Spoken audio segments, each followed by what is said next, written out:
were just talking about how long 30 years seems, and then how it doesn't seem like yesterday. yesterday. Yeah, it's just so hard to believe we're just about on the 30th anniversary since the Murrah Federal Building bombing in downtown Oklahoma City. It was April 19th, 1995. It was a day we'll never forget. It changed the lives of so many. And now the memorial and museum is sharing stories of people connected to the tragedy and the journey to healing. And in this morning's 30 Stories of Light, Barry Switzer recounts the days following the bombing and the display of teamwork by his Super Bowl winning Dallas Cowboys. There's Charles Haley right there. Big Charles Haley, 6'5", played in 5 Super Bowls. I think he won all 5 of them. Yeah, he won 5 Super Bowls. The Oklahoma City Police Department. Someone, a young reporter, an OU graduate, was wanting to come do an interview with me. And about that time, someone runs into my office, and Barbara Goodman, my secretary, says, "Coach, there's been a bombing in Oklahoma City.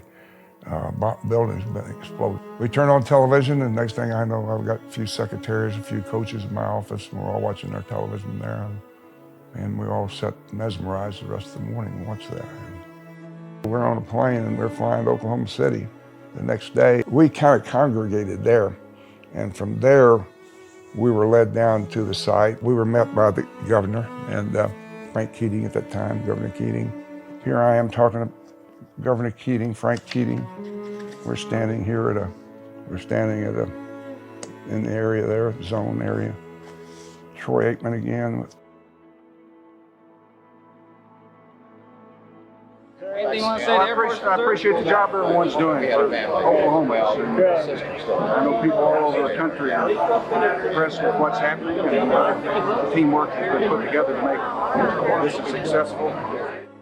We spent the day there, went several different sites. I think I could tell by reading our players, looking at our players, they were really impacted by this. I lost one player. I had a personal friend that played for me at Arkansas. I'd recruited out of Wichita Falls named Mickey Maroney. He was Secret Service. He was on the 9th floor of the building. He was in his office when the explosion happened. He was a casualty. He was one of the 168.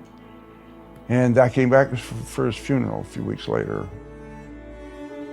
Every day you live with it because you meet someone else that experienced their emotions, that experienced this too. And I think we did our job by showing them our support for them. It's nationwide, and it's not just us. We're speaking for behalf of the rest of the country. I've been there to Memorial, and I ask people, I mean, when I walk through there or I'm out front and see people leaving, first thing I do, I ask them where they're from. I want to know where you're from. They came here and took the opportunity and did visit our memorial.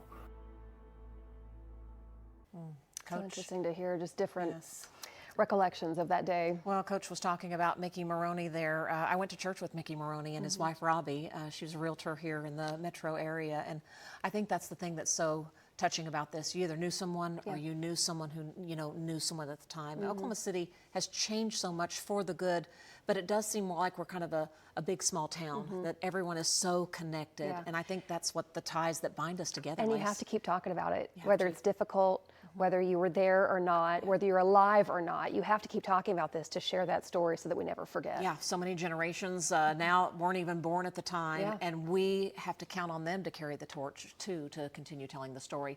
The 30th anniversary will be coming up again April 19th. That is a Saturday this year, and News 9 will have special